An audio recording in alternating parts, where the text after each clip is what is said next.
ராமநாதபுரத்தில் ஓபிஎஸும் தேனியில் டிடிவி தினகரனும் நிச்சயமா ஜெயிப்பாங்கன்னு சொன்னீங்க, என்ன ஆச்சு சார்?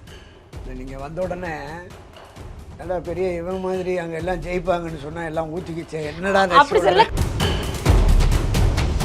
ஒரு 15 நாட்களுக்கு முன்னே கிடைக்கப்பட்ட அந்த பலாப்பழத்தை எடுத்துகிட்டு போய் அதை அறிமுகப்படுத்தி 3,51,000 வாக்குகள் நினைக்கிறேன் பெற்றது என்பது ஒரு மரியாதைக்குரிய தோல்வியாக தான் நான் பார்க்குறேன். மூர்த்தி பிரஸ்டீஜ் இஷ்யூ எடுத்துட்டேன்.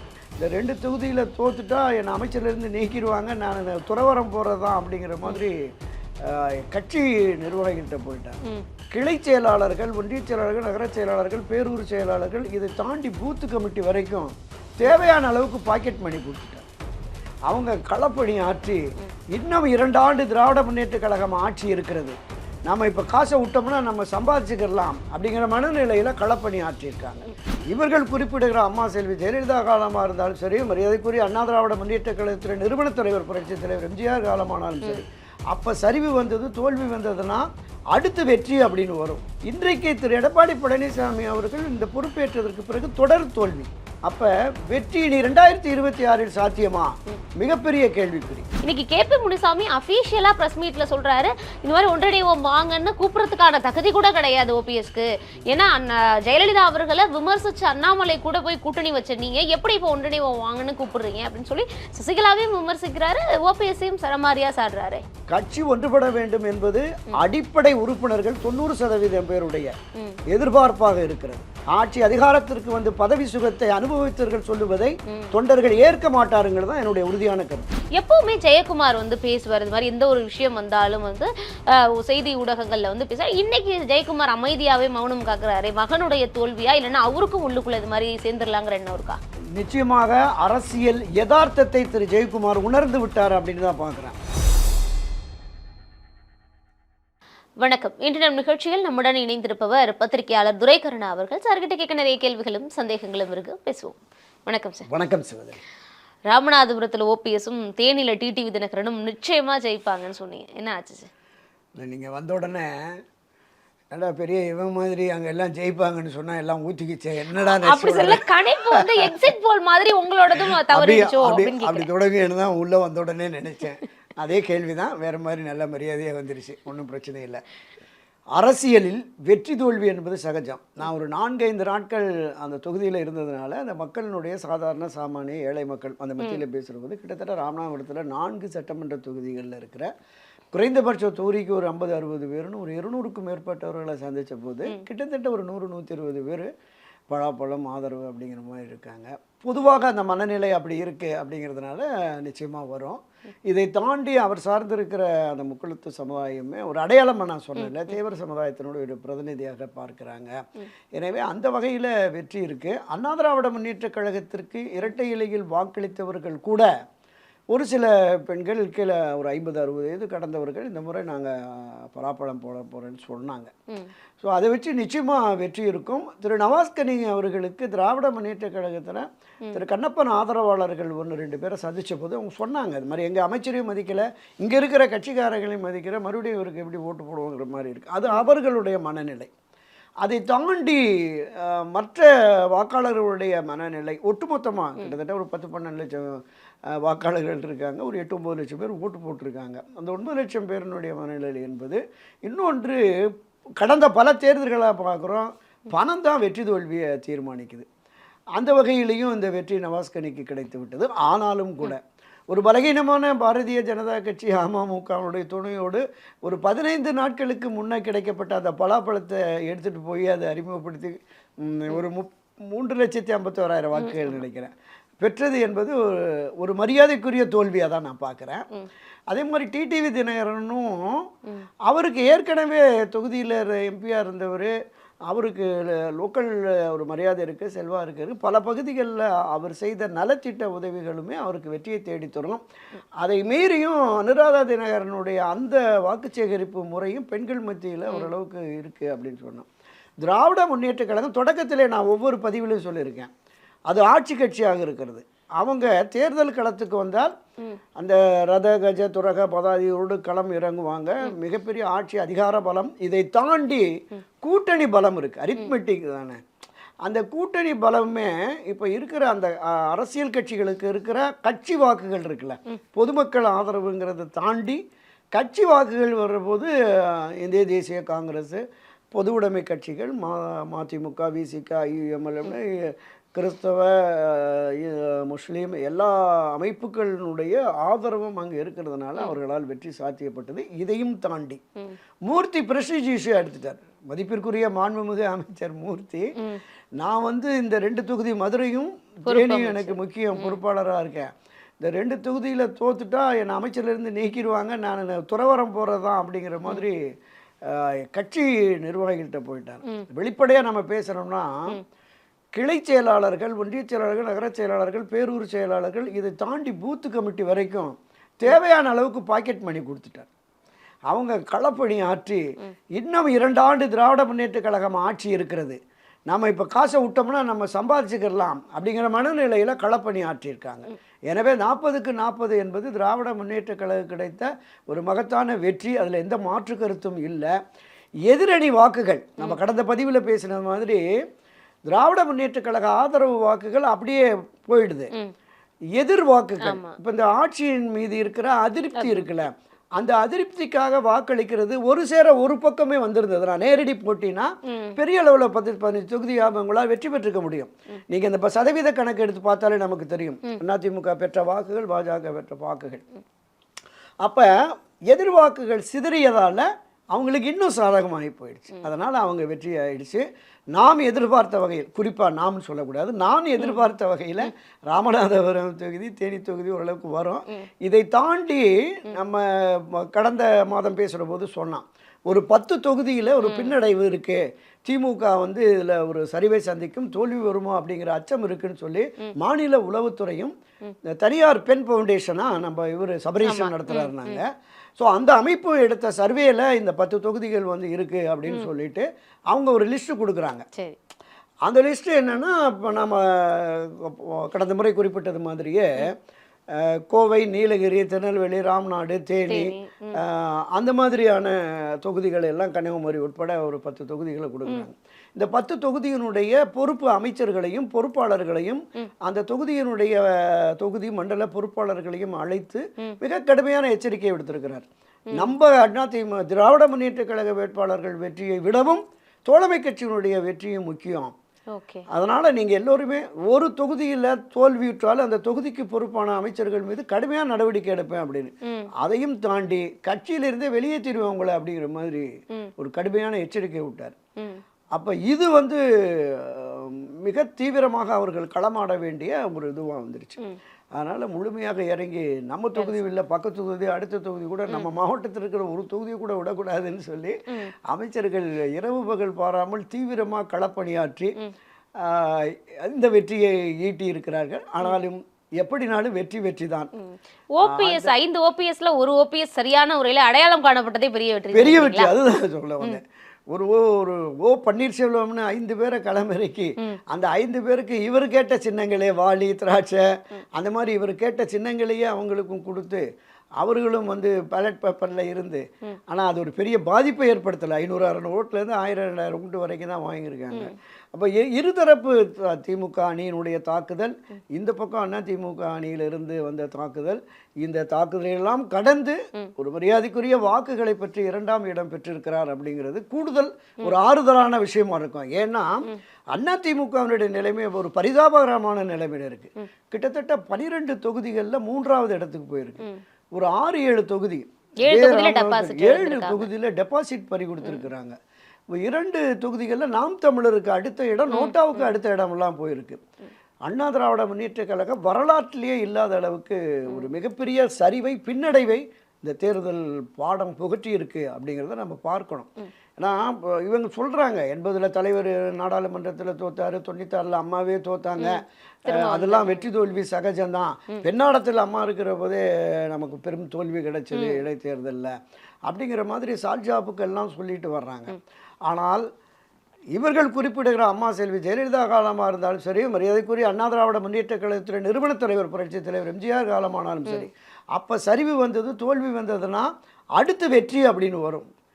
அடுத்த வெற்றியை ஈட்டி விடுவார்கள். 80 நாடாளுமன்றத்தில் பெரும் பின்னடைவு, தோல்வி. ம். ஆனால் 5 மாதத்தில் நடைபெற்ற சட்டமன்ற தேர்தலில் மீண்டும் வெற்றி பெற்று முதலமைச்சராகிறார். ஓகே. இன்றைக்கு திரு எடப்பாடி பழனிசாமி அவர்கள் இந்த பொறுப்பேற்றதற்கு பிறகு தொடர் தோல்வி. ம். 4 ஆண்டுகள் முதலமைச்சராக இருந்தவர், கட்சியினுடைய பிரதான பொறுப்பில் இருந்தவர்.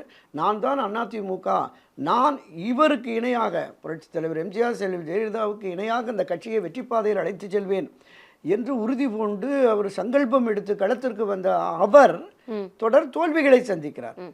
அப்போ வெற்றி இனி 2026 சாத்தியமா? மிகப்பெரிய கேள்விக்குறி. ஏன்னா இந்த சரிவு, இந்த பின்னடைவு என்பது ஒரு மிக மோசமான நிலையை உருவாக்கி இருக்கிறது. மீண்டும் 2026 அதிமுக ஆட்சி அமைக்கக்கூடிய அளவுக்கு வெற்றியை பெறுவதற்கான வாக்கு சதவீதம் இல்லை. கிட்டத்தட்ட 35 தொகுதிகளில் போட்டிட்டு தான் 20-22% பெற முடிகிறது. அப்போ நமக்கு 38-40% நாடாளுமன்றத்தில் வருகிற பொழுது எப்படி வரும்? ஒரு வலிமையான கூட்டணியை கட்டமைக்க முடியுமா? ஒன்றுபட்ட அதிமுகனா அங்கேருந்து 1-2 பேர் வர்றது கூட வாய்ப்பு இருக்குது. இந்த 5 ஆண்டு கால திமுக ஆட்சி மீது ஒரு அதிருப்தி ஏற்பட்டு அவர்கள் கொடுக்கிற இடம் போதாது என்கிற பொழுது அதிமுக ஒரு வலிமையான கட்சியாக இருக்கிறது, ஒன்றுபட்டு நிற்கிறார்கள், இவர்களோடு வருவோம்னு 2-3 கட்சி வர்றது கூட வாய்ப்பு இருக்கு. இப்போ அதுவும் வாய்ப்பு இல்லை, அங்கே அப்படியே இருக்கிறாங்க. இப்போ அதான் நான் கேட்குறேன், இப்போ ஒன்றிணைவோம் வாங்குங்கிற மாதிரி ஒரு குச்சி இருந்தா ஒடிக்கிறது சுலபம், கத்தையான குச்சி இருந்தா ஒடிக்கிறது கஷ்டம் அப்படிங்கிற ஓபிஎஸோட இந்த அழைப்பு தன்னுடைய வெற்றி இல்லை தோல்வி முகத்தை மறைக்கிறதுக்கான ஒரு வழியா, இல்லைன்னா உண்மையாவே ஒன்றிணைவோம் வாங்கன்னு கூப்பிடுறாரா? இல்லை, தொடக்க முதலே அவர் இந்த ஒன்றிணைவோம் வாருங்கள், ஒருங்கிணைப்பு மீட்பு குழு அப்படின்னு தான் இருக்குது. கட்சி பிளவுபடக்கூடாது என்பதில் தொடக்க காலம் முதலே இருக்கிறார். அந்த முதல் தர்மயுத்தத்தின் போது செய்த தவறை மீண்டும் செய்துவிடக்கூடாது அப்படிங்கிறதுனால பொறுமை காத்தார். எவ்வளவோ பிரச்சனைகளில் அழுத்தங்கள் வந்த பொழுது பொறுமை காத்தார். கட்சிக்கு எதிரான எந்த நடவடிக்கைகளும், ஆட்சிக்கு எதிரான எந்த நடவடிக்கைகளும் அவர் ஒருபோது ஈடுபட்டதில்லை. கட்சி சரியாக ஒன்றுபட்டு செல்ல வேண்டும் என்பதில் ஒரு உறுதியான நிலைப்பாட்டவர். அவரை புறக்கணித்து எல்லா முடிவுகளையும் திரு எடப்பாடியும் அவரை சார்ந்தவர்களை எடுத்த நிலையிலும், அந்த முடிவுகளை அழுத்தம் கொடுத்து அவரிடம் கையெழுத்து வாங்கிய நிலையிலும் கூட அவர் எந்த முடிவும் எடுக்கலை. நம்ம கடந்த பதிவில் சொன்னோம்ல, ஏன் வந்ததுன்னா அந்த ஒரே ஒரு ராஜ்யசபா எம்பி பிடிவாதமாக வாங்கிட்டார். அப்போ திரு ஜெயக்குமாருக்கும் CV சண்முகத்துக்கும் கொடுக்கறதா திரு எடப்பாடி உறுதியளிக்கிறார். CV சண்முகத்துக்கு கொடுத்துட்டாரு. இந்த ஒரு தொகுதியை வந்து ராஜ்யசபா ஜெயக்குமாருக்கு கொடுக்குறேன்னு நான் சொல்லிட்டேன் அப்படின்னு சொல்கிறார். அப்போ திரு OPS என்ன சொல்கிறாருன்னா, வட மாவட்டம் மேற்கு மாவட்டத்தில் ஒரு கணிசமான தொகுதி வந்துருச்சு, இப்போ நீங்கள் இந்த ஒரு 10.5% வன்னியர் சமுதாயத்துக்கு கொடுத்தனுடைய விளைவு தென் மாவட்டங்களில் இருக்கிற அந்த MBCயில் இருக்கிற 106 சமுதாயம் நமக்கு எதிரான நிலைப்பாட்டை எடுத்ததுனால பிரதிநிதித்துவமே இல்லாமல் போயிடுச்சு. எனவே மீண்டும் அந்த பகுதியில் ஒரு பிரதிநிதித்துவம் வேணும்னா ஒரே ஒரு எம்பியாவது ராஜ்யசபா தென் மாவட்டங்கள்லேருந்து கொண்டு வருவோம் அப்படின்னு ராமநாதபுரத்தை சேர்ந்த திரு தர்மரை வந்து பண்ணணுங்கிறார். அப்போ கட்சியினுடைய நிர்வாகிகள் போகிறாங்க, பல முறை அழுத்தம் கொடுத்து கையெழுத்து வாங்கினாங்கல்ல. எங்கேருந்து? முதலமைச்சர் வேட்பாளராக எடப்பாடி பழனிசாமி அறிவிக்கணும், அந்த கட்டம். அப்புறம் வெற்றி பெற்று வந்ததற்கு பிறகு எதிர்க்கட்சி தலைவராக அவரை அறிவிக்கணும், அந்த கட்டம். அப்புறம் அவருடைய தம்பி ஓராசாவை வெளியேற்றணும், அந்த கட்டத்தில். அப்புறம் முக்கிய பிரமுகரான அவருடைய ஆதரவாளரான திரு புகழேந்தியை நீக்கணும். இந்த எல்லா கட்டத்திலையும் வந்து அழுத்தம் கொடுத்து கையெழுத்து வாங்கிட்டாங்க. இந்த ஃபைல் வந்தபோது கையெழுத்து போடல. ராஜ்யசபாவுக்கு முடியவே முடியாது. தென் மாவட்டங்களிலிருந்து ஒருவரை நான் கொண்டு வரணும்னார். ஒருங்கிணைப்பாளர் என்கிற முறையில், கட்சியின் பிரதான பொறுப்பை வகித்தவன் என்கிற முறையில் எனக்கு இந்த ஒரு வாய்ப்பையாவது கொடுங்கள் என்று சொல்லித்தான் அதை போட்டார். உடனே இங்கே இருக்கிறவங்க எடப்பாடி பழனிசாமி தலைமையிலான அந்த அவங்கள சுற்றி ஒரு சர்க்கிள் இருக்கிறவங்க, இது வரைக்கும் நாம் போய் அழுத்தம் கொடுத்தோம், வலியுறுத்தினோம், கையெழுத்து போட்டார், இப்போ நிமிர்ந்துட்டார். இனி போய் நம்ம அவரை அழுத்தம் கொடுத்து அந்த ஒரு புள்ளிதான் OPS EPS பிரிவுக்கு காரணமா? முழுக்க அதுதான் காரணம். வேற என்ன பண்ணார்? கட்சிக்கு எதிராக எந்த நடவடிக்கையுமே அவர் ஈடுபட்டதே இல்லை. அவர் வந்து திமுகவோட இருக்கார், திமுக B டீம் எல்லாம் பேசுகிறானுங்க, மனச்சாட்சி இல்லாமல் பேசுகிறாங்க. நீங்கள் பல அறிக்கைகள், நாங்கள் அவருடைய அறிக்கைகளை திராவிட முன்னேற்றங்களுக்கு எதிராக அவர் விடுத்த பல அறிக்கைகள் வந்து நீங்கள் பார்த்துருங்க பத்திரிகைகள், இன்றைக்கும் கூட வந்திருக்கு. மிக கடுமையான விமர்சனங்கள்லாம் வச்சுக்காரு, பொதுவெளிகளில் பேசுகிறாரு, பத்திரிகையாளர் சந்திப்பில் அரசுக்கு எதிராக சொல்கிறார். இப்போது அந்த நிலைப்பாடு என்பது திரு எடப்பாடிக்கு எதிராகவும் திரும்பி இருக்கிறது. திமுக ஆதரவு நிலையில்னா அவங்க மேலே நடவடிக்கை எடுத்திருப்பாங்களே.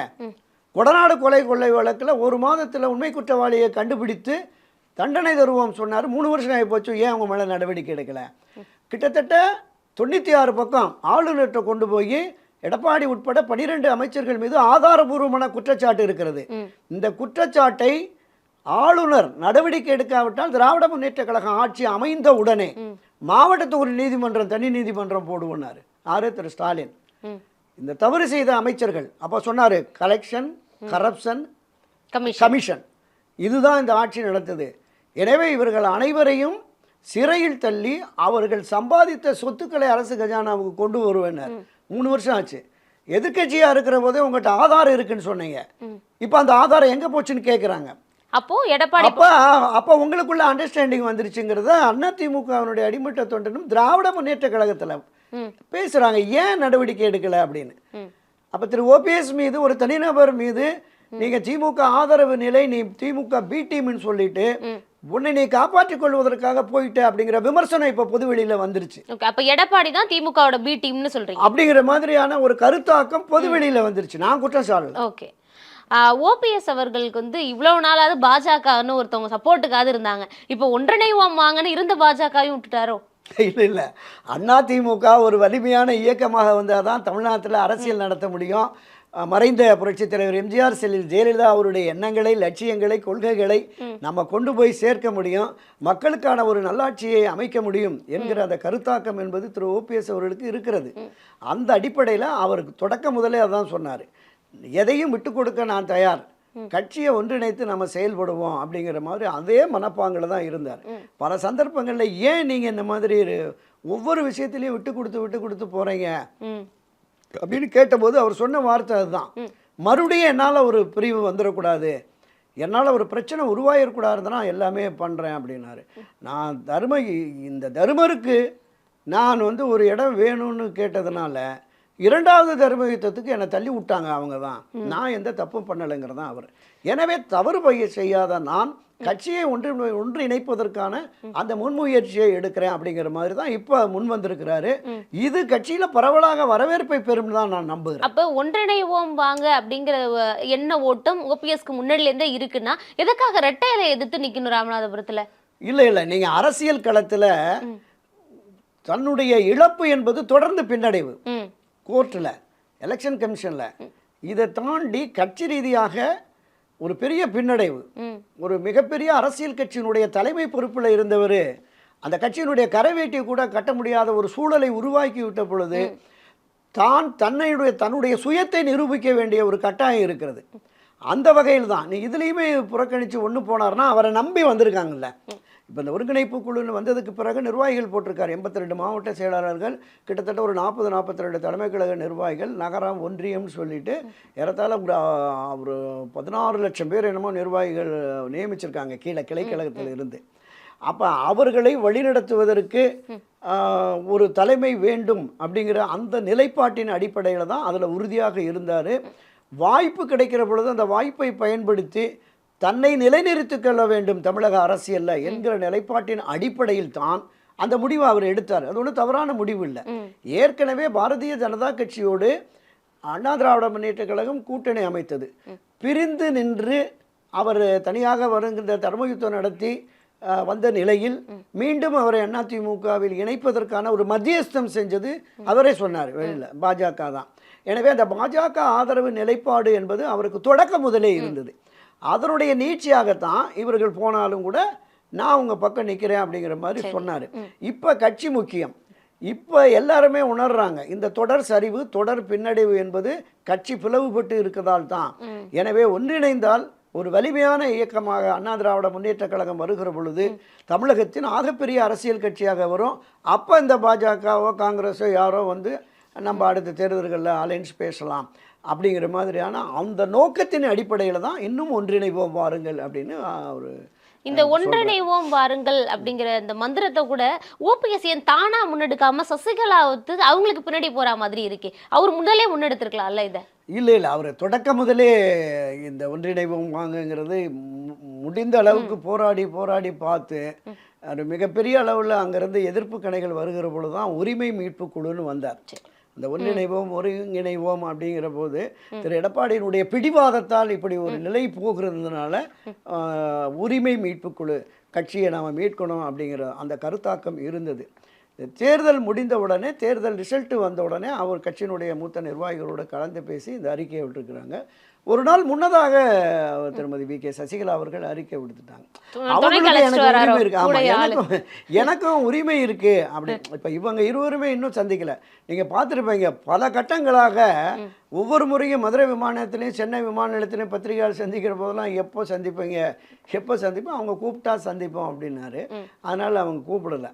இந்த ஒன்றிணைவோம் என்கிற கருத்தாக்கம் வருகிற பொழுது இப்போ இவங்க இருவரும் எடப்பாடி பழனிசாமி தலைமையிலான அந்த அதிமுக, இந்த பிரிவுகள், இந்த 3 பிரிவுகளும் ஒன்றிணைகிற பொழுது ஒரு வலிமையான சக்தியாக வந்துடும்.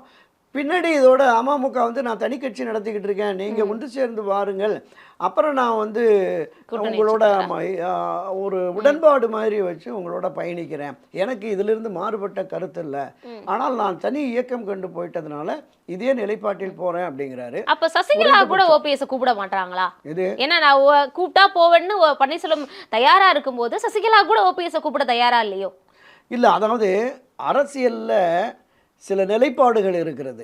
இப்போ இந்த தரப்பில் திரு ஓபிஎஸ்க்கு எதிரான மனநிலையில் இருக்கிற இவர்களை சமாதானப்படுத்தி அவரையும் அழைத்து எல்லோரையும் ஒன்றுபடுத்த வேண்டும் அப்படிங்கிற எண்ண ஓட்டம் திருமதி வி.கே. சசிகலாவுக்கு இருக்கிறது.